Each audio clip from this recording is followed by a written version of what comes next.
Hello.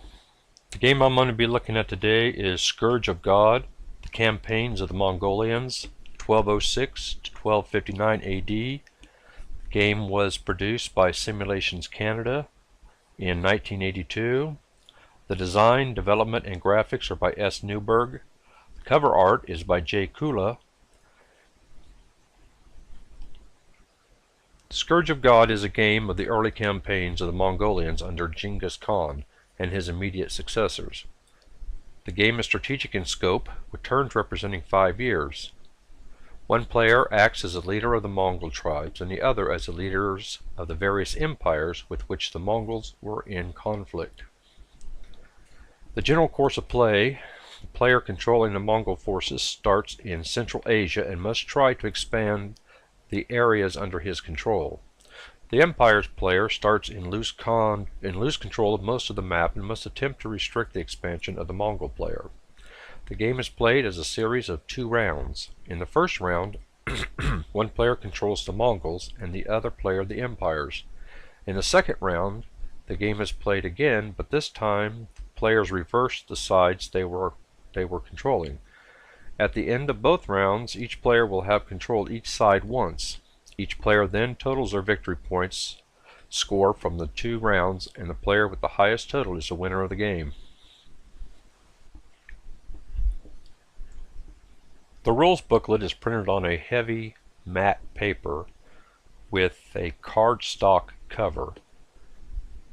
The typeface is standard for Simulations Canada at that time. It's very dense and contains little or no graphics other than the counter samples. It's fairly hard to read at times due to the font that is used. And like I said, the text is very dense. The rules complexity, however, is not that complex, and it's fairly easy to understand and follow along. It's just hard to read.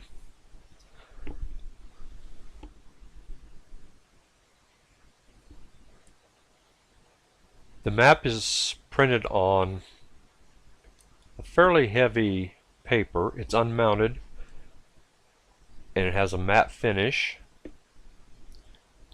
It looks like it was produced using a 4-color process. It's fairly bland for the most part. However, it's functional and doesn't really detract from playing of the game. The various charts and tables are printed at the top of the map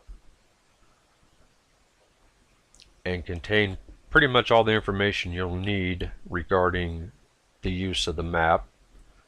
Terrain effects chart, the terrain key, etc. The playing pieces consist of, I believe, 200 half-inch square unmounted counters. I may be wrong on the count, but it's at least 200. Depicted on the face of most of the combat units, or all the combat units, is a small icon. They're all pretty much the same except for the Mongols, which use a bowman. The Empire players, they're all pretty much the same as this one. And the name of the nationality to which they belong. The colors also denote the basic religion of the counter. They come in various colors. This one just happens to be a yellow one, and it represents an Arab tribe or nationality, whichever. On the back side of all the combat units, there is a number. These range from, I don't know, 1 to 4 or 5, something like that.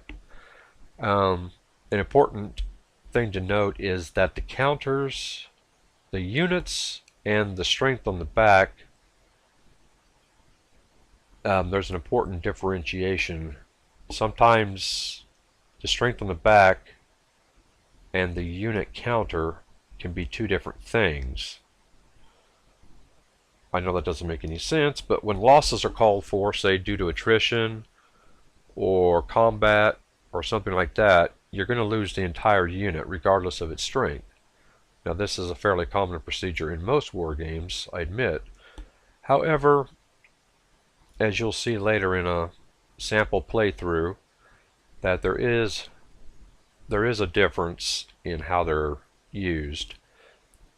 The strength points can be used as change, if they meet the requirements of being the same nationality, religion, etc.